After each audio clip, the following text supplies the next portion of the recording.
नमो अरिहन्ताणं नमो सिद्धाणं नमो आयर्याणं नमो वज्रायाणं नमो लोहे सवसाहुणम्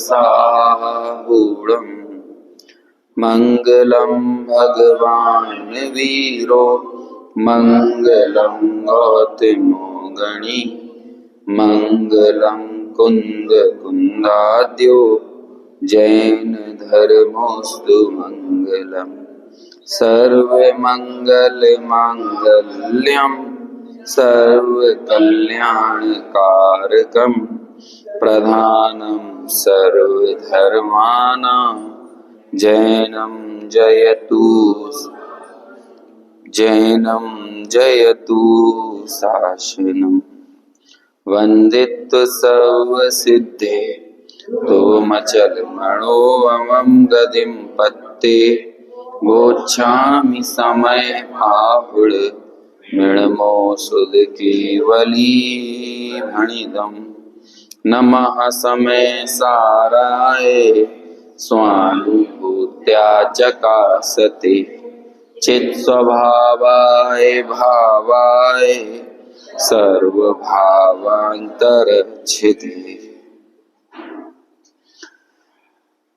समय सार ग्रंथ का कर्ता कर्माधिकार, जिसकी प्रारंभिक गाथाएं गाथा 69 और गाथा 70, इस पर अपनी चर्चा शुरू करना है। कौन मैं कर्ता कौन है और कौन मेरा कर्म है, इस बात का विशेष ज्ञान कराने के लिए और जितने भी संयोग आदि भाव हैं, क्या उनके साथ मेरा कर्ता कर्म संबंध स्थापित किया जा सकता है, इसकी मंत्रणा अब शुरू हो रही है। और जब ये सारी चर्चा शुरू होगी तो एक बार पुनः जो हम पूर्व में विषय पढ़ के आए हैं, संबंधों का ज्ञान होना चाहिए।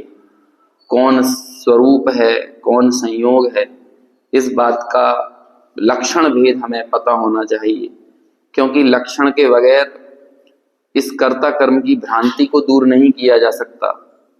कर्ता कर्म की भ्रांति होती ही इसीलिए है कि जो मेरा स्वरूप है नहीं, उसे अपना स्वरूप मानना, संयोगों में मैंपने की बुद्धि करना, वास्तविक व्याप्य व्यापक संबंध या तादात्म्य संबंध जिसके साथ है उसके बारे में नहीं जानना, और यही सब जो अज्ञान है वो हमारे जीवन में कर्ता कर्म के अज्ञान के रूप में परिलक्षित होता है। तो बस उसकी शुरुआत यहाँ कर रहे हैं। प्रश्न एक बहुत जेन्युइन प्रश्न है, जो हम सब लोगों के जीवन में भी उठना सहज ही है कि हमने पूरा जीवाजीव अधिकार पढ़ लिया, अब तो हमें ये बताओ कि आखिर इन कर्मों से हमें निवृत्ति कैसे मिलेगी, हम कर्म से कब तक बंधे रहेंगे, है ना। यही एक प्रश्न होना चाहिए। अब कर्म से कब तक बंधे रहेंगे, या ये जीव कर्मों का बंध कब तक करता रहेगा, मैं दुखी कब तक होता रहूंगा, कब तक मेरा संसार चलता रहेगा, ये सारे उसी ही एक बात के अलग अलग तरह से कहे गए प्रश्न हैं। चलो, कोई व्यक्ति कर्म को नहीं जानता है तो ये तो कहेगा कि मैं दुखी कब तक हूं, कब तक रहूंगा, कब तक रहने वाला हूं, कब तक ये संसार चलने वाला है। यदि किसी के आत्मार्थी के चित्त में ये भी प्रश्न नहीं उठता तो उसे अपने आप को मुमुक्षु कहने से पहले सोचना चाहिए कि क्या वो मुमुक्षु है, कब तक मेरा संसार रहेगा, कब तक मैं अज्ञानी बना रहूंगा। पूर्व में ये प्रश्न था ना, तो यहाँ पे प्रश्न पूछ रहे हैं कि कब तक ये जीव कर्म का बंध करता रहेगा, ये एक प्रश्न है। तो देखो, इसकी उत्थानी का देखते हैं, 130 नंबर का पेज है। अब जब तक यह जीव आश्रव के और आत्मा के विशेष को यानी अंतर को नहीं जाने, तब तक वह अज्ञानी रहता हुआ आश्रवों में स्वयं लीन होता हुआ कर्मों का बंध करता है, यह गाथा द्वारा कहते हैं। क्या कह रहे हैं? प्रश्न क्या था, कब तक ये जीव कर्मों का बंध करेगा? तो ड्यूरेशन तो ऐसे बताना चाहिए ना कि 50 साल तक और करेगा, या फिर किसी शताब्दियों में उत्तर देना चाहिए कि 22वीं शताब्दी तक करेगा, है ना, या फिर 4 पर्यायों तक करेगा, कुछ इस तरह से उत्तर देना चाहिए। जैसे कि परावर्तन वगैरह से गणना की जाती है कि 2 पुद्गल परावर्तन जितने काल तक करेगा, ऐसा कुछ कह देते। 50,000 सागर तक करेगा, 33 सागर तक करेगा। तो कब तक करेगा ये कर्मों का बंध? प्रश्न तो कालवाची है और उत्तर भाववाची है।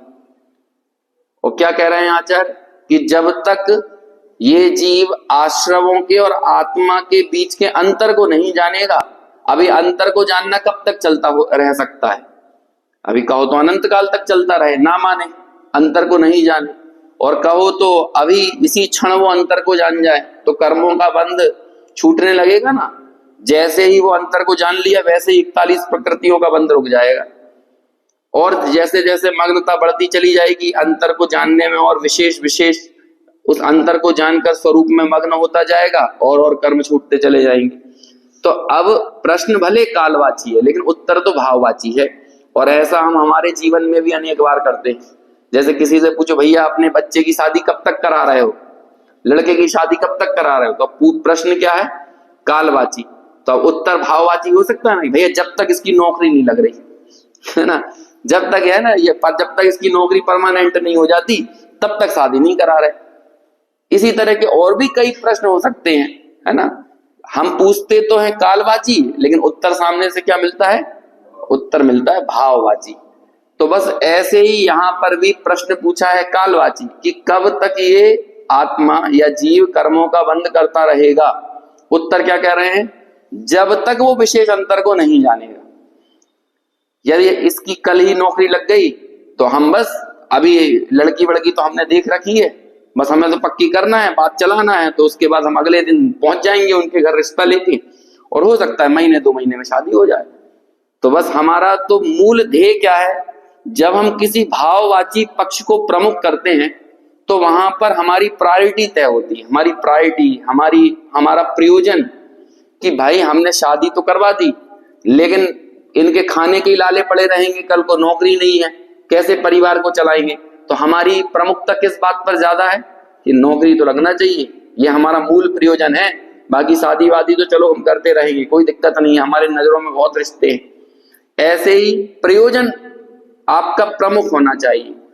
ऐसे कर्मों का बंध कब तक हो रहा है, कब छूटेंगे, इस चीज पर ज्यादा ध्यान मत दो।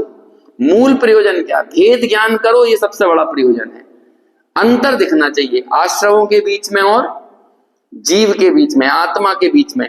और जहां वो अंतर दिख जाएगा वहां पर कर्ता कर्म का अज्ञान भी चला जाएगा। जो हम कलश में पढ़ के आए ना, क्या है इस जीव का अज्ञान, अज्ञान का चरम क्या है?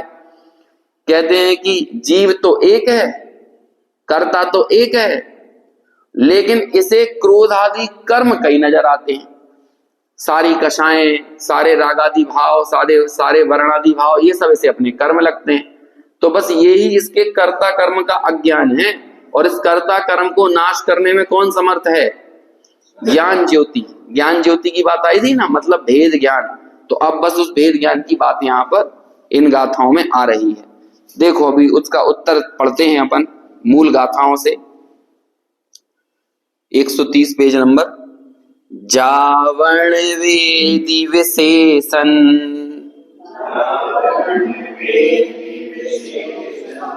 तरम तु आदास वाण दोर्णम पी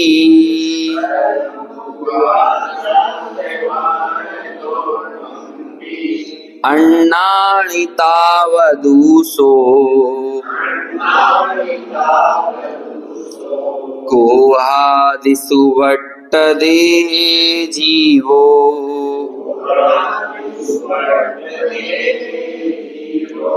कोहादिषु वट्टन्तस् तस्य कम्मस्य संचयो होदि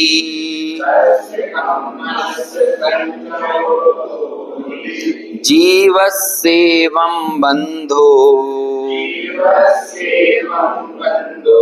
भणिदो खलु सवदरीसिहिम्।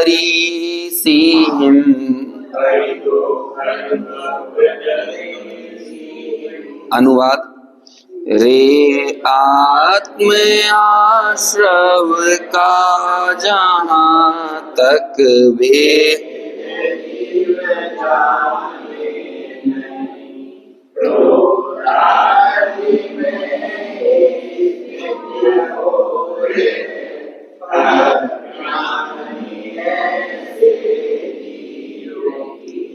जीव वर्तता क्रोधादि में, तब कर्म संचय सर्वज्ञ ने निश्चय कहायूं, बंद होता जीव के। देखो क्या प्रश्न था, ये जीव कर्मों का बंध कब तक करेगा। अब देखो उसे उत्तर को कहां से जोड़कर आचार्य आगे बढ़ते हैं, और साक्षी भी किसकी दे रहे हैं कि भैया तुमने जो जो बंध के बारे में पढ़ा है ठीक पढ़ा होगा, कोई बात नहीं है, मैं जो कह रहा हूं वो थोड़ी सी नई परिभाषा आपको दे रहा हूं जो शायद ना सुनी हो, जो आगम शास्त्रों में आपने इस तरह से नहीं सुनी होगी चर्चा। वहां तो पूछेंगे प्रकृति बंध कैसे होता है, स्थिति बंध कैसे होता है, तो सारी बात कर्मों की तरफ से कही जाती है कि ऐसा ऐसा कर्मों का उदय, उपसम, क्षय, क्षय उपसम, बंध, स्पर्धक, वर्ग, वर्गणा का बंध बंधन कैसे चलता है, सारी बात किसके मुख्यता से और लक्ष्य में रखकर कही जाती है, कर्मों को, पुद्गल को लक्ष्य में।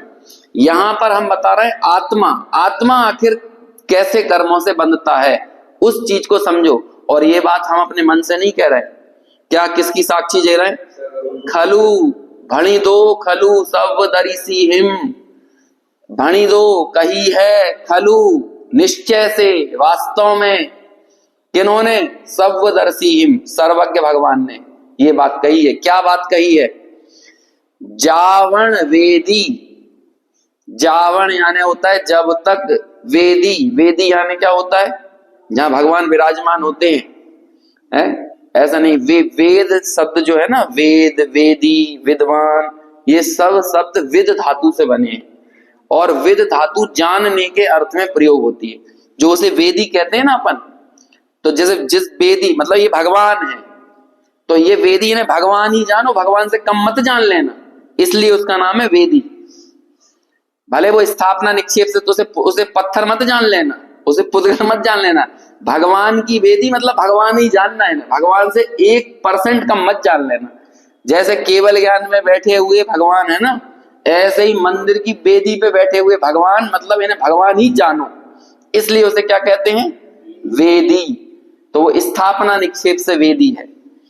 तो ऐसे ही यहां कह रहा है वेदी जानो, क्या क्या जानो या क्या जानना, जावण वेदी, जब तक णा वेदी, जाओ णा वेदी मतलब जब तक नहीं वेदी, जब तक नहीं जानता, क्या नहीं जानता, विशेष अंतरम, क्या क्या नहीं जानता, अकेला अंतर लिख देते, अकेला विशेष लिख देते, लेकिन क्या लिख रहे हैं, विशेष मतलब होता है भेद, और अंतर यानी होता है अलगाव। समझ में आया ना, इनका भेद भी जानो, और ये तुमसे अलग है ये भी जानो। तो क्या लिख दिया, यद्यपि विशेष का अर्थ भी कई बार पृथकता ले लिया जाता है, और अंतर का मतलब भी भेद ले लिया जाता है, लेकिन यहां पर तो 2 बार जोर दे रहे हैं, विशेष अंतर जानो। अब इसका विशेष अंतर क्या होता है, मैं कौन हूं और पर कौन है ये भी जानो, तुम्हारा अंश क्या है और पर का अंश क्या है ये भी जानो। और मूलभूत तो जानने योग्य यदि कोई चीज है तो यही है कि मैं कौन हूं और पर क्या है, अपना अंश पर में नहीं मिलाना, पर का अंश अपने में नहीं मिलाना, जानने योग्य यदि कुछ है तो बस इतना ही है, इसी का नाम है विशेष अंतर। क्या जानो, विशेष अंतर। तो किसमें जानो विशेष अंतर, विशेष अंतरम तू आदा और आसवाण, आत्मा में और आश्रवों में। अभी सिर्फ हम गाथा का अर्थ कर रहे हैं, फिर आगे आगे देखेंगे आचार्य ने बहुत अच्छे से चीजों को समझाया है कि अंतर नहीं जानने के दुष्परिणाम क्या होते हैं, और हमारा जो अनादि संसार जो पनप रहा है ये आखिर कैसे पनप रहा है, इस एक गलती के कारण। और वो छोटी छोटी सी चीजों में बताएंगे, मतलब बताने आचार्य तो नहीं बताएंगे, अपन थोड़ा सा उसे समझेंगे, है ना, उदाहरण दे के कि कैसे इस एक गलती के कारण आप अपने जीवन का अज्ञान सामने लाओ। और उस अज्ञान के मूल में यदि कोई चीज बैठी मिलेगी तो यही मिलेगी कि आत्मा और आश्रव के अंतर को नहीं जानना। आदा और आसवान, आत्मा और आश्रवों के तुण्डम, यानी इन दोनों के अंतर को नहीं जानना। और सिर्फ अंतर को नहीं, विशेष अंतर को नहीं जानना। अभी जब कोरोना के समय गोष्ठियां चल रही थी ना, ऑनलाइन गोष्ठियां चलती थी, तो समय सार पर भी चर्चाएं हुई कई बार, समय सार पे 5-5 दिन में चर्चा हुई। तो वहां पर तो अकेले एक सत्र में इस विशेष अंतर शब्द क्यों लिखा? क्या गाथा को पूरा करने के लिए लिख दिया विशेष अंतर, है ना? तब छोटे दादा भी थे तो छोटे दादा ने भी अपना मंतव्य दिया कि भाई विशेष अंतर मतलब क्या लेना। तो ये विशेष अंतर शब्द के ऊपर बड़ी चर्चा चली उस समय कि क्यों दो अकेला अंतर लिख देते, अकेले विशेष कह देते। लेकिन आचार्य इस चीज में बड़ा जोर दे रहे हैं, इतना स्पष्ट अंतर दिखना चाहिए कि इस राग आदि का अंश भी अपने में नहीं मिलना चाहिए। और अंश का मतलब समझ लेना सूक्ष्मता की पराकाष्ठा जो हो सकती है। मिथ्यात्व बैरी का अंश भी बुरा है, ऐसे ही इन आश्रमों के अंश को भी अपने अंदर जगह मत दे देना, इन्हें पनाह देने की जरूरत नहीं है। अभी देखो, पूर्व में जितनी चर्चा चल रही थी वर्णादि और रागादि के नाम से चल रही थी, अब चर्चा आश्रमों के नाम से चलने लगी। हालांकि आश्रव की विशेष चर्चा आश्रव अधिकार में करेंगे, लेकिन अभी वो उसकी चर्चा शुरू हो गई। और आगे ये आश्रव आपको पुण्य पाप में भी नजर आने वाला है, क्योंकि पुण्य पाप का जो भेद है वो मूल में किसका भेद है? आश्रव का ही तो भेद है ना। तो इसके बाद वाला अधिकार कौन सा आएगा? पुण्य पाप अधिकार। तो आश्रव में अकेले अंतर नहीं जानना, आश्रव में अंतर कह रहे हैं ना, तो अभी पुराना विषय मत भूल जाना। 29 जो भावों की बात की थी ना, उन्हें भी इसमें ही ले लेना। विशुद्धि स्थान में और आत्मा में विशेष अंतर जानना, संक्लेश स्थान में और आत्मा में विशेष अंतर जानना। और वर्ण आदि के जो भाव हमने पढ़े थे, रस में, रूप में, गंध में, है ना, स्पर्श में, शरीर में, संस्थान में, सहनन में, कर्म में, नौ कर्म में, अध्यात्म स्थान में, गुण स्थान में, इन सब में और आत्मा में विशेष अंतर जानना। क्योंकि उन सबको क्या सिद्ध करके आए थे पूर्व में? पुद्गल का परिणाम कहा था ना, ये सब कुछ पुद्गल द्रव्य के परिणाम है। तो अकेले आश्रव में अंतर जानने का मतलब क्या? उन सब में भी जानना। आप आश्रव को खत्म कर दो, इग्नोर कर दो, और पीछे जो हमने 29 भाव पढ़े थे उनमें से एक भी भाव पैदा करके बता दो, हो ही नहीं सकता है। बिना आश्रमों के बारे में बात किए आप गुण स्थानों की चर्चा नहीं कर सकते। बिना आश्रव की बात किए आप कर्म की, नौ कर्म की, संस्थान की, सहनन की, शरीर की, किसी की चर्चा नहीं करते। विशुद्धि की, संक्लेश की, समझ में आया? बंध स्थान की, स्थिति स्थान की, सब हमने पढ़े ना। इनमें से एक चर्चा नहीं हो सकती। अनुभाग बंध स्थान की, सारे 29 प्रकार के भावों के मूल में यदि कोई मिलेगा तो कौन मिलेगा? आश्रव। तो जब यहां पर कह रहे हैं आश्रव में और आत्मा में विशेष अंतर जानो, तो वहां पर हमको बाय डिफॉल्ट क्या मान लेना है? पूर्व के 29 ही भावों को ले लेना है, उन सब में विशेष अंतर दिखना चाहिए। अब इसे अपने जीवन में घटा के देखते जाओ। मैं बोल रहा हूं, मैं आपको समझा रहा हूं, आप समझ रहे हो, ये सब क्या है? ये क्या है? आश्रव ही है ना, आश्रव का ही रोल चल रहा है सब कुछ। मैंने अपने आप को तंदुरुस्त बना लिया, मैं स्वस्थ हो गया, मैं बीमार हो गया, मैं सुखी दुखी, मैं रंग राव, मेरे धन ग्रह गोधन प्रभाव। बोलो क्या है इसमें? कौन नाच रहा? अभी टीका की पहली लाइन यहां से शुरू होगी। जब आप अंतर नहीं जानोगे तब आप निशंकतया प्रवृत्ति करोगे। निशंकतया प्रवृत्ति समझते हैं क्या है? हम अपने घर में तो एकदम सोफे पे ऐसे पड़े रहेंगे, एकदम, है ना, टांग फैला के अपनी, है ना, और चाहे जैसे पड़े रह सकते हैं। हम चड्डे पे पड़े रह सकते हैं, बनियान पे पड़े रह सकते हैं। लेकिन हम आपके घर में जाएं तो, आपके घर में हम 5 दिन के लिए भी रहने जाएं तो बिल्कुल टिप टाप से रहेंगे कि नहीं? हमारे बैठने का तरीका अलग होगा। क्यों? हम निशंकतया क्यों प्रवृत्ति नहीं कर रहे हैं? क्योंकि हम 5 दिन तक, भले 5 दिन तक रोज कहो अरे आपका ही घर है, आप अपनी मर्जी से रहो, भले आप कितना ही कहते रहो आपका घर है, आपका घर है, लेकिन हम नहीं रह पाएंगे। क्यों नहीं रह पा रहे? निशंकतया। ये बोलेंगे ना, क्योंकि हमें वहां पे विशेष अंतर दिख रहा है।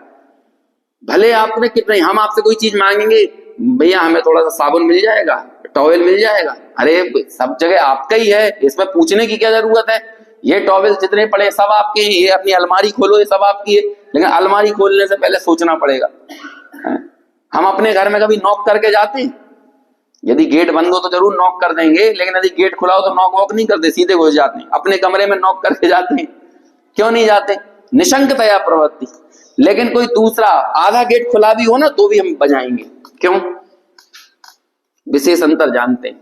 ये बात आगे कहेंगे। एक बार तुम शरीर में और आत्मा में विशेष अंतर जान के देखो।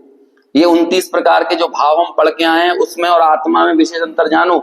निशंकतया प्रवृत्ति नहीं कर सकते। जैसी निशंकतया प्रवृत्ति चल रही ना, ये हम ही है, इसके अलावा हम कुछ नहीं है, बिल्कुल इतनी ठोस प्रवृत्ति।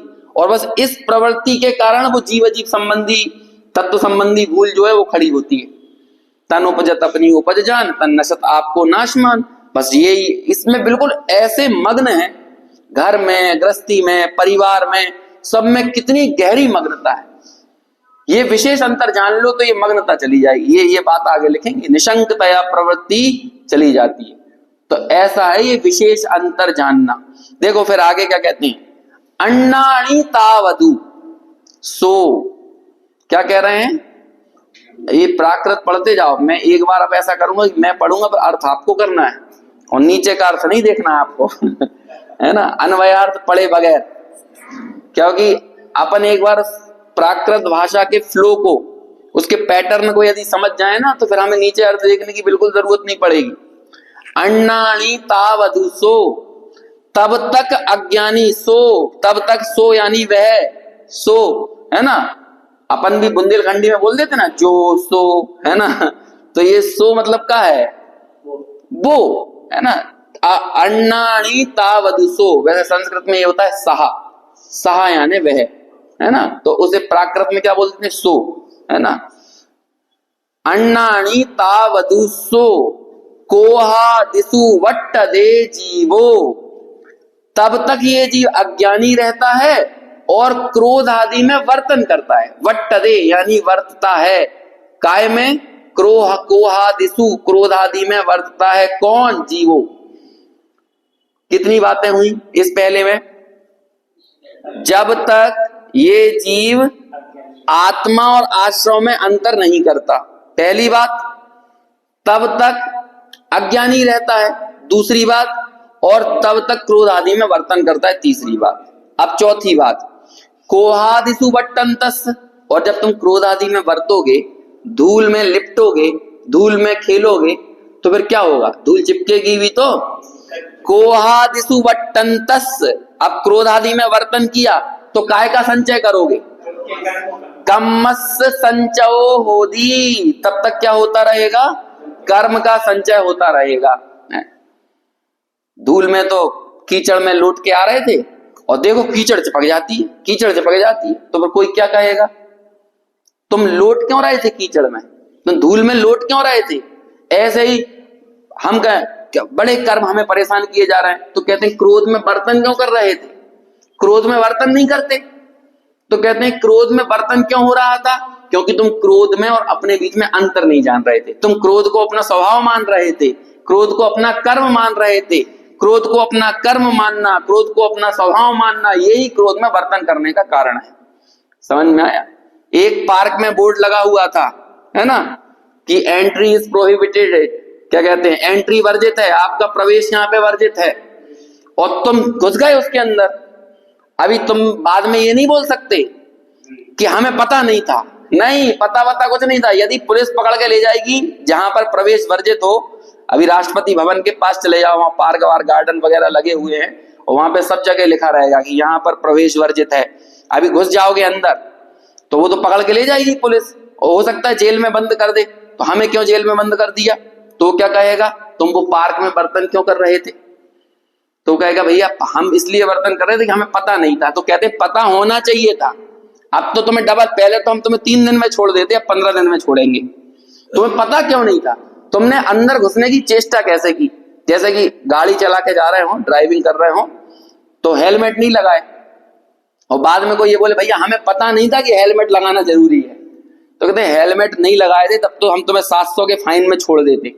अभी तुम्हें पता नहीं है, अब तो तुम्हारा ड्राइविंग लाइसेंस कैंसिल करेंगे और ड्राइविंग लाइसेंस के बिना गाड़ी चलाने पे तो तुम्हें अब जेल होगी। तो बोलो पता नहीं था, ये तो कोई बहाना ही नहीं है। ये नहीं कर सकते आप कि हमें पता नहीं था। क्यों पता नहीं था? पता होना चाहिए। क्रोध में और तुम्हारे में अंतर है, ये पता होना चाहिए। और अभी हमने पढ़ा था, वो पत्र पढ़ा था ना हमने, शोध पत्र, उसमें प्रगट क्षयोपम ज्ञान, इसकी सुंदरता ये है इस क्षयोपम ज्ञान की, इसमें भेद ज्ञान होना चाहिए। नहीं तो क्या मतलब है असंगी जीवों में और संगी पंचेंद्रिय जीवों में कि तुम में भेद करने की सामर्थ्य है। बाबूजी कहते थे ना, कितना ज्ञान चाहिए, मूंगफली खाने का ज्ञान है कि नहीं? तो मूंगफली खाने के ज्ञान को क्यों इतना हाईलाइट किया? क्योंकि तुम मूंगफली में जब विशेष अंतर कर सकते हो, तो ऐसे ही आत्मा में और क्रोध आदि में भी विशेष अंतर करने की बुद्धि होना चाहिए। और ज्यादा थोड़ी जरूरी है, विशेष अंतर करना आना चाहिए। अब बस विशेष अंतर किया, पता है कि यहाँ पर प्रवेश वर्जित है, तो आप तुरंत समझ गए ना मुझे यहाँ पर नहीं जाना। तो अभी क्या हो गया, अब विशेष अंतर कर लिया, तो अब अंदर जाके जैसे पहले सेल्फी खिंचवा रहे थे, पार्क में लौट गए थे, है ना, और अटखेलियां कर रहे थे, अब कर पाओगे? पता चल गया एंट्री प्रोहिबिटेड है ना, आपका प्रवेश यहाँ पर वर्जित है, अब नहीं कर सकते निशंकतया प्रवृत्ति। निशंकतया प्रवृत्ति नहीं करोगे तो फिर बंधोगे भी नहीं। ऐसे ही आत्मा में और क्रोध में अंतर पता होगा तो क्रोध में प्रवृत्ति क्यों करोगे, और क्रोध में प्रवृत्ति नहीं करोगे तो कर्म से क्यों बंधोगे? बात समझ में आई? प्रश्न क्या था? ये जीव कर्मों से कब तक बंधेगा? उत्तर क्या है? जब तक क्रोध में और अपने इनमें अंतर नहीं करेगा, शरीर में और अपने में अंतर नहीं करेगा, विशेष अंतर नहीं करेगा, तब तक इसका वर्तन नहीं छूटेगा इस शरीर में। और जब तक ये वर्तन नहीं छूटेगा तब तक कर्म का बंधन भी छूटने वाला नहीं है। कोहा दिशु वट्टंतस् तस्य कम्मस्य संचयो होदी। और फिर क्या लिखते हैं? जीवस्येवं बंधो, और इसी से क्या होता है? जीव को बंध होता है। किसने कहा है ये? भणिदो खलु सब दरिसिहिम, ऐसा सर्वज्ञ भगवान ने कहा है। बात समझ में आई? ये मूल प्राकृत का सामान्य अर्थ हुआ। आचार्य ने अपनी इन 2-4 लाइनों में सारा का सारा सिद्धांत प्रतिपादित कर दिया। अभी जैसे समझ में आना हो तो इतने में आ जाएगी, लेकिन अब अमृत चंद्राचार्य तो बहुत डिटेल में जाएंगे इसके। और फिर इसकी टीका बड़ी पहली बार पढ़ो तो लगेगा कि कितनी टेक्निकल है, कितनी न्याय युक्ति तर्क और पता नहीं क्या क्या, दोषों की बात की, संबंधों की बात की, बहुत सारी बातें की। अब सरलता से बात समझ में आ जाए तो टीका को नहीं पढ़ते हैं अपन, लेकिन सरलता से बात समझ में आती नहीं ना जब तक बुद्धि का थोड़ा सा एक्सरसाइज नहीं करवाई जाए, जो अमृत चंद्राचार्य करवाएंगे। तो इसलिए हमें मजबूरी में अब आगे वो पढ़ना पड़ेगा कि नहीं? नहीं तो अपने आप में ये 2 गाथाएं 4 लाइनें पर्याप्त हैं, समझ जाओ इतने में। समझ सकते हैं कि नहीं? अरे समझना होता तो हम तो पहले ही समझ जाते, 49वीं गाथा में, 38वीं गाथा में, है ना। अभी समझ में नहीं आए तभी तो आगे आगे जाना पड़ रहा है। इसलिए तो ज्ञान को वो क्या कहते हैं, धारावाही ज्ञान का आरा कब तक चलाते रहना है? जब तक कि ये कर्म और आत्मा एकदम भिन्न भिन्न ही ना हो जाए, तब तक ये आरा चलते रहना चाहिए। तो ऐसा ही ये धारावाही ज्ञान का आरा चल रहा है। अब अपन पढ़ते हैं इसकी टीका। जैसे यह आत्मा जिनके तादात्म्य सिद्ध संबंध है, ऐसे आत्मा और ज्ञान में कोई दिक्कत इतनी लाइन में? जैसे यह आत्मा जिनके तादात्म्य सिद्ध संबंध है, आत्मा का किसके साथ तादात्म्य सिद्ध संबंध है? ये सब पढ़ के आए 61 से 64 नंबर की गाथाओं के बीच में अपन। आत्मा और ज्ञान का तादात्म्य सिद्ध संबंध है। ज्ञान में विशेष यानी अंतर और भिन्न लक्षण ना होने से आत्मा में और ज्ञान में कोई अंतर नहीं है, कोई भी किसी भी तरह का अंतर नहीं है। लिखा ना यहाँ पे, अंतर या भिन्न लक्षण ना होने से उनके भेद को यानी पृथकत्व को ना देखता हुआ निःशंकतया ज्ञान में अपने पने से प्रवर्तता है। हम जैसे निःशंक रूप से अपने ज्ञान में प्रवर्तते हैं, यदि ऐसे ही हम अपने स्वभाव को छोड़कर जिनसे संयोग सिद्ध संबंध है, आगे आने वाली ये लाइन देखो, अपने पने से प्रवर्तता है और वहां ज्ञान में अपने पने से प्रवर्तता हुआ वह ज्ञान क्रिया का स्वभाव भूत होने से निषेध नहीं किया गया है। तो हम तुमसे ये भी मना नहीं करेंगे कि जानना बंद कर दो, कभी नहीं करेंगे। जिनवाणी में कभी ये नहीं कहा जाएगा कि तुम जानना बंद करो, जानना बंद किया ही नहीं जा सकता ना, क्योंकि जानना तो स्वभाव का अंश है, और जो स्वभाव का अंश है उसे कैसे स्टॉप किया जा सकता है। हम इस ज्ञान क्रिया का कभी निषेध नहीं कर सकते, ना करेंगे। क्यों नहीं करेंगे? क्योंकि ज्ञान में और आत्मा में कोई अंतर नहीं है, ये उसका स्वभाव है, उसमें तादात्म्य लक्षण है, तादात्म्य सिद्ध संबंध है। तो जो उसका, आग से कभी ये कह सकते हो कि तू गर्म करना बंद कर दे, पानी से उसके शीतलता स्वभाव के बारे में निषेध किया जा सकता है, वो तो स्वाभाविक रूप से शीतलता को पालेगा। नमक से मना किया जा सकता है तू खारा मत हो, शक्कर से कहा जा सकता है कि तू मीठी मत हो। क्यों नहीं किया जा सकता? क्योंकि उनका उन तादात्म्य सिद्ध संबंध है ना। ऐसे ही आत्मा का किसके साथ तादात्म्य संबंध है? ज्ञान के साथ। तो इसलिए शक्कर डालने पे यदि दूध मीठा हो जाए तो इसमें किसका दोष? कि हमने शक्कर डाली थी, हमने मिठास थोड़ी डाली थी। आप ये कहोगे, अरे भाई शक्कर का स्वभाव मीठापन है, यदि शक्कर डाला है तो शक्कर यदि करता है तो उसका कर्म क्या होगा? वो सब मीठापन उसका कर्म होगा, वो तो होकर ही रहेगा। क्यों हो रहा है ये कर्ता कर्म का अभेद? क्योंकि उनमें आपस में तादात्म्य सिद्ध संबंध है। तो इसलिए हम उस मिठास रूपी क्रिया का निषेध नहीं कर सकते।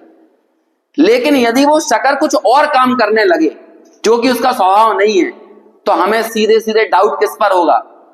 हमें शक्कर पर ही डाउट होगा। ये मीठा नहीं हुआ, इसका मतलब शक्कर नहीं डाली है, इसका मतलब कुछ और चीज डाली गई है। हमें शक्कर के मीठे पने पर कोई संशय नहीं होगा, हमें संशय किस पर होगा? यदि हमें मीठापन नहीं मिलता है तो हम ये कहेंगे कि इसका मतलब शक्कर ही नहीं है। इस त्रैकालिक सत्य से तो हम पूरी तरह से वाकिफ हैं कि शक्कर तो हमेशा मीठा ही करती है, इसलिए हम उस मीठे पनी की क्रिया का कभी निषेध नहीं कर सकते। ऐसे ही आत्मा का स्वभाव ज्ञान है, तादात्म्य लक्षण है, तो आत्मा की ज्ञान क्रिया का कभी निषेध नहीं किया जाता। फिर आगे देखो क्या रहे, निषेध नहीं किया गया है इसलिए जानता है और वो जानने रूप में परिणमित भी होता है। आत्मा जानता भी है और निरंतर उसका परिणमन भी कैसा चलता है? ज्ञान ज्ञान ज्ञान ज्ञान ज्ञान ज्ञान रूप से परिणमन चलता है। इसी प्रकार जब तक यह आत्मा जिन्हें संयोग सिद्ध संबंध है, अब आश्रव के साथ कौन सा संबंध है? संयोग सिद्ध संबंध है। अब जिसका तादात्म्य संबंध ना हो, संयोग से संबंध, उसका तो हम निषेध करेंगे। यदि संयोग को स्वरूप मानोगे तो उसके ऊपर तो आचार्य थोड़ा सा हंटर चलाएंगे कि नहीं, उनमें तो पृथकता भाषित होना ही चाहिए। जिनका संयोग सिद्ध संबंध है ऐसे आत्मा और क्रोधादि आश्रवों में भी जैसा ज्ञान को अपना स्वभाव मान लिया था, वैसे ही ये आश्रव को भी अपना स्वभाव मान ले, स्वरूप मान ले, क्रोध आदि को भी अपना स्वरूप मान ले। आश्रमों में भी कैसे मानता है उनको? एक अपने अज्ञान भाव से विशेष ना जानता हुआ, उनके भेद को नहीं देखता, तब तक निःशंकतया क्रोध आदि में अपने पने से प्रवर्तता है। निःशंकतया, ये वाले शब्द में दम है, निःशंकतया। क्यों भाई? तुम लगातार क्रोध करते रहते हो और तब भी तुम्हें कभी ये बात का एहसास नहीं होता कि ये क्रोध नहीं करना चाहिए, और बल्कि वो क्रोध तुम्हारा अभिमान बन गया है। तो कैसे बन गया है? हमारा क्रोध बहुत भयंकर है, हमसे उल्टी बातें मत कर लेना, तुम मेरे क्रोध को नहीं जानते। इसका मतलब क्रोध तुम्हें बहुत अच्छा लगने लगा है। और वो क्रोध में जो निःशंकतया प्रवृत्ति हो रही है वो किस कारण से हो रही है? क्योंकि क्रोध में और ज्ञान में विशेष अंतर नहीं करते हो। समझ में आया? क्या करें, दुनिया की यही रीति है। वो जो इसे बोलते हैं स्वेच्छाचारिता, या फिर इसे संस्कृत में शास्त्रीय भाषा में बोले तो बोलते हैं यदृच्छोपलब्धि। जो अपन सूत्र कई बार याद कर रहे हैं ना, सद सतोर विशेषाद यदृच्छोपलब्धेर उन्मत्तवत। यदृच्छोपलब्धि, स्वेच्छाचारिता, हमारी मर्जी, हमें जहां जाना हो। जैसे कि संविधान यदि आपको अधिकार दे दे, सबको, पूरे भारतवासियों को स्वतंत्रता का अधिकार है, वो जहां चाहे अपना डंडा घुमा सकते हैं, है ना।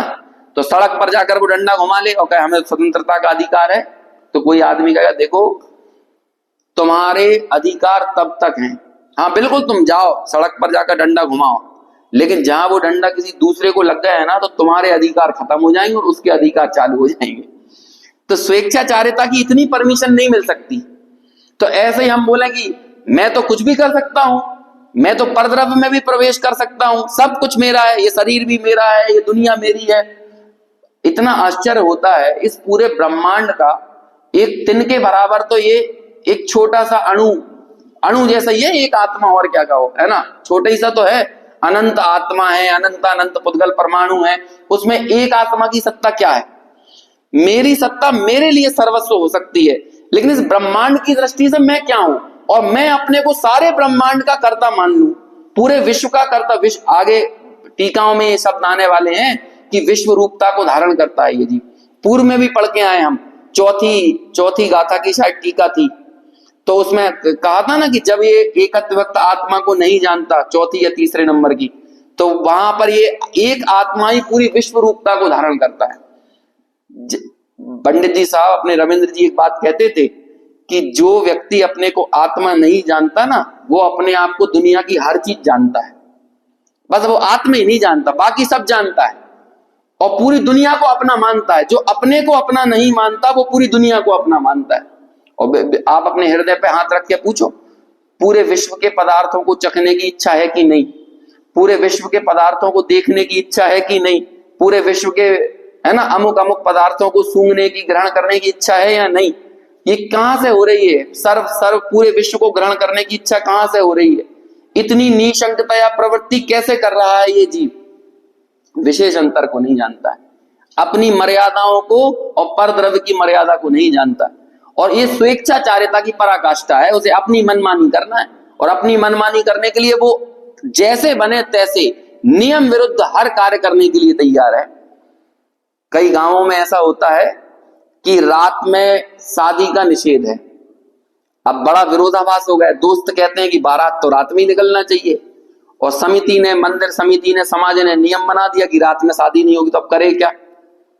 तो कहते हैं शादी तो कर लो दिन में और बारात निकालो रात में। अब ये देखो कितनी अपनी मनमानी करने के लिए पूरी नीति और नियम से विरुद्ध चला गया। अरे भाई, नाच के बारात निकलती ही इसलिए कि दुल्हन को लेकर आओ, है ना, हम दुल्हन को लेने जा रहे हैं, लेकिन तुमने शादी तो दिन में ही निपटा ली है, अब रात में जा रहे हो बारात निकाल के नाचने गाने के चक्कर में। तो देखो, ये स्वेच्छाचारिता करने के लिए विश्व में कुछ भी कर सकता है, और सब जगह ये हो रहा है कि नहीं, आम ट्रेंड हो गया है, शादी निपटाओ दिन में, बारात निकालो रात में, और पता नहीं आगे क्या क्या होगा। अब तो कुछ रह ही नहीं गया है ना, वो पहले ही सारा का सारा शूटिंग हो जाती है, दूल्हा दुल्हन की प्री वेडिंग में सब शूट हो गया, ठीक है, और उसके बाद वही शूटिंग पर टीवी पे चलती है, पूरी शादी में, मैन उसमें फंक्शन में चलती। कहते हैं अब वहां पर कुछ भी ग्रहण करने योग्य तो रह नहीं गया है, ग्रहण तो पहले ही कर चुके हो। जो बारात निकाल कर जो दुल्हन को ग्रहण करने के लिए, वरने के लिए जा रहे थे, वो तो सब बाद की प्रक्रिया थी, लेकिन आपने तो उस प्रक्रिया विरुद्ध काम कर दिया ना अपनी स्वेच्छाचारिता के लिए। अब कोई पानी ग्रहण नहीं है ना, मतलब पानी वाणी ग्रहण तो सब पहले ही हो गया है ना, अब कहाँ का ग्रहण हो रहा? तो ये हो रहा है कि ये स्वेच्छाचारिता की पराकाष्ठा है, विशेष अंतर नहीं मालूम है। ऐसे दुनिया में किसी भी चीज का विशेष अंतर नहीं मालूम। आप विचार करके देखो, एक विशेष अंतर को समझने से चरणानुयोग कितना पलता है। आप ये हम लोग करते हैं कि नहीं, यहाँ की चीज यहाँ नहीं छुलाना चाहिए, यहाँ की चीज यहाँ नहीं छुलाना चाहिए, ये क्या कर रहे हैं? इस विशेष अंतर पे तो हम फिर भी सजग हो जाते हैं, लेकिन ये जो विशेष अंतर है आत्मा का और आश्रमों का, और आश्रमों में दोनों चीजें आ रही हैं, विशुद्धि स्थान भी और संकलेश स्थान भी। हमें विशुद्धि स्थान तो अपना लगने लगे और संकलेश स्थान पराया लगने लगे, ऐसा नहीं, वो विशुद्धि स्थान भी मेरा स्वरूप नहीं है, ये विशेष अंतर होना चाहिए। उसके साथ भी मेरा तादात्म्य लक्षण नहीं है। सिर्फ ये समझ लो कि एक कम जहर है, एक ज्यादा जहर है, यही तो है। संकलेश और विशुद्धि का मतलब क्या होता है? संकलेश मतलब ज्यादा जहर और विशुद्धि मतलब कम जहर। तो बोलो कौन सा जहर चाहिए? तो ये है विशेष अंतर, क्योंकि संकलेश स्थान से भी संयोग सिद्ध संबंध है और विशुद्धि स्थान से भी। अब देख, अब कितनी चीजों में इसे लगाएं। जिस समय हमारा जाप देने का मन करे, पूजा करने का मन करे, तो हम कितने निसंगता या प्रवृत्ति करते, 3.5 घंटे, तब वहां पे गायक पने का बोध नहीं होता कि मैं इस संपूर्ण क्रिया का जाननहार हूं। लेकिन वहां पर मुझे क्या लगेगा, देखो 3 घंटे पूजा की, 3 घंटे मैंने अभी 1-1.5 घंटे मैंने स्वाध्याय सुना, स्वाध्याय किया। इस स्वाध्याय सुनने के काल में जो विशुद्धि पक रही है, इस विशुद्धि से भी विशेष अंतर होना चाहिए। समझ में आया? इसमें भी अपना अंश क्या है और पर का अंश क्या है, इसका विशेष अंतर पता होना चाहिए। लेकिन यहां पर कैसा लगेगा, अभी यहां से घर जाएंगे तो भले हम घर में जाकर थोड़ा दुकान चलाने का, नौकरी पे जाने का, गृहस्थी के काम करने का जब प्रसंग बनेगा तब तो छटपटाएंगे। हम तो सुबह के टाइम हमारा अच्छा बीतता है 1 घंटे का, है ना। तो इस सुबह के टाइम में तो हम निसंकता प्रवृत्त हो रहे हैं और वहां जाकर हम छटपटा रहे हैं, तो कहते हैं अभी भी तुम्हें विशेष अंतर नहीं पता है। पाप में तो निसंकता प्रवृत्ति नहीं ही करना है, लेकिन पुण्य में भी निसंकता प्रवृत्ति नहीं होना चाहिए। यदि पुण्य में निसंकता प्रवृत्ति हो रही है तो इसका मतलब हमने अभी भी विशेष अंतर को नहीं जाना है। बस ये वाली टोन समझ में आ जाएगी तो पुण्य पाप अधिकार भी समझ में आएगा आगे जाकर। यही तो टोन है पुण्य पाप अधिकार की भी, निसंकता प्रवृत्ति का निषेध। एक बार आप विचार तो करके देखो, आप जिसे अपना नहीं मानते वहां पर आप निसंकता प्रवृत्ति नहीं कर सकते। यहां पर जैसे चोरी करना पाप है, उसमें देखो किन चीजों को हम लेते हैं, किन चीजों को, 3 चीजें आती हैं, किसी की भूली हुई, गिरी हुई, क्या कहते हैं, है ना, या पड़ी हुई, बस ऐसे ही, कोई भूली हुई नहीं, वैसे ही पड़ी है। लेकिन उस पड़ी हुई चीज को भी उठा लेना वो भी चोरी है। क्यों होता है ऐसा बताओ, उसे चोरी में क्यों लिया गया है? क्योंकि जब आप पड़ी हुई चीज को भी उठाते हो तो निसंकता नहीं उठाते हो। थोड़ी सी इधर उधर देखोगे ना, हाँ, फिर देखोगे कोई नहीं, फिर उसे आपने रख लिया अपने पास, और फिर रखने के बाद फिर आप उसमें उस चंचलता जो बन रही है चित्त में, उस चंचलता के कारण आपका हृदय जो है ना निरंतर किसी ना किसी डमाडोलपने के कारण, है ना, व्यग्रता के कारण निरंतर आकुल व्याकुल बना रहेगा। ये आकुलता व्याकुलता ये पाप है। आपको जो जो चीज आकुल बनाती है वो सब पाप है। दुख का कारण और बुरा कार्य वो पाप है। ये 5 पाप क्यों हैं? हिंसा, झूठ, चोरी, कुशील, परिग्रह क्यों पाप है? क्योंकि ये आपको सशंक बनाते हैं, ये आपको निशंक नहीं बनाते।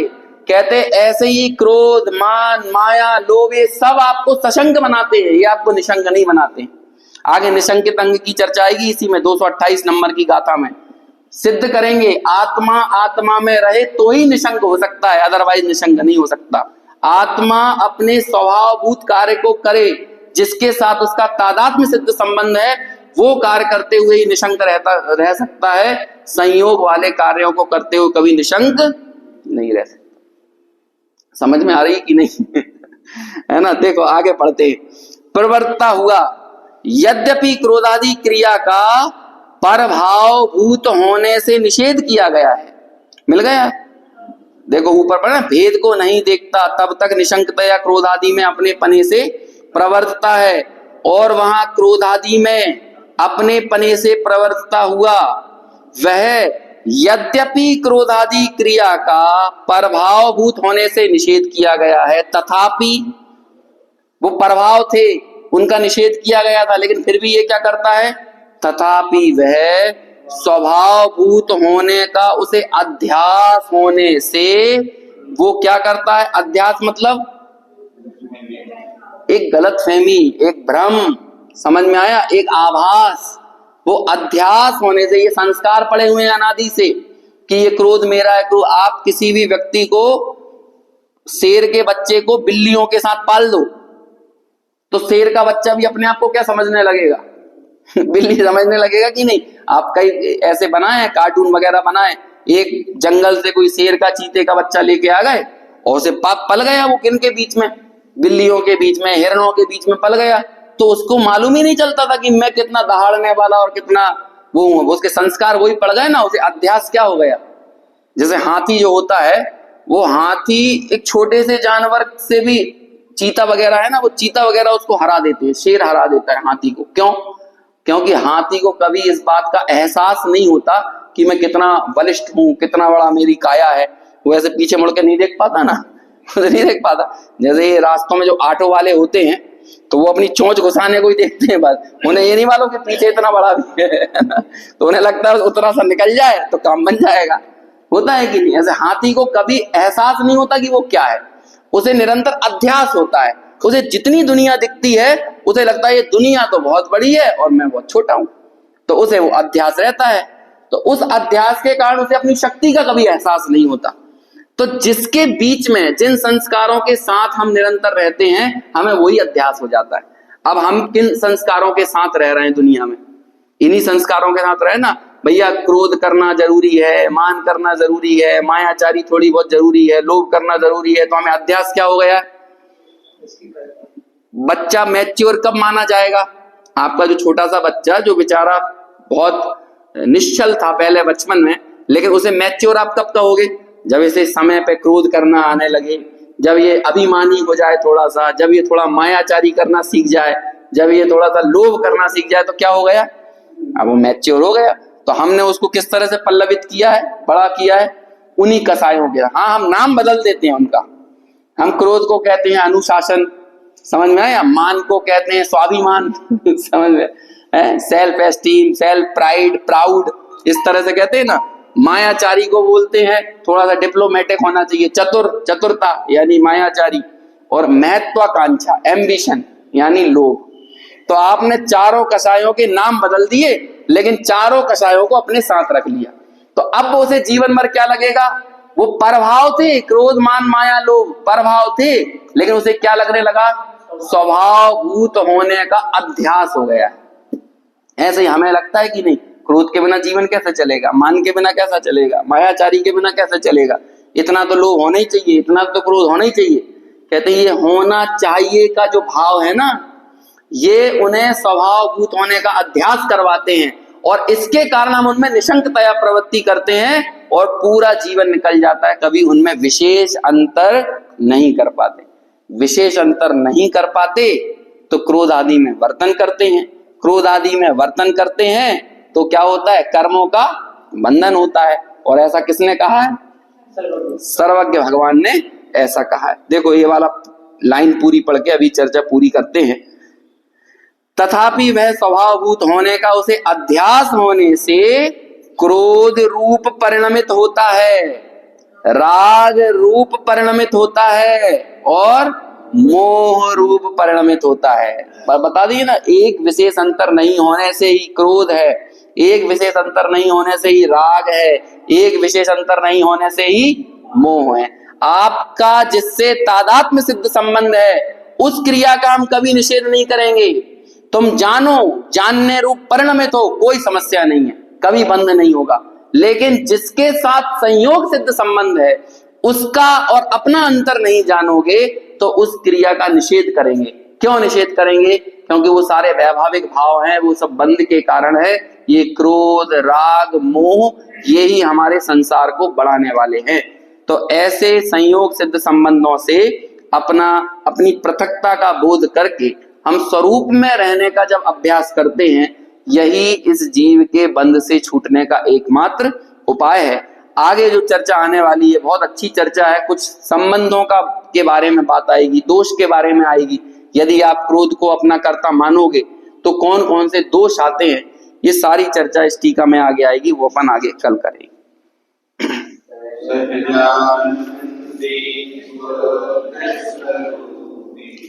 अविनाशी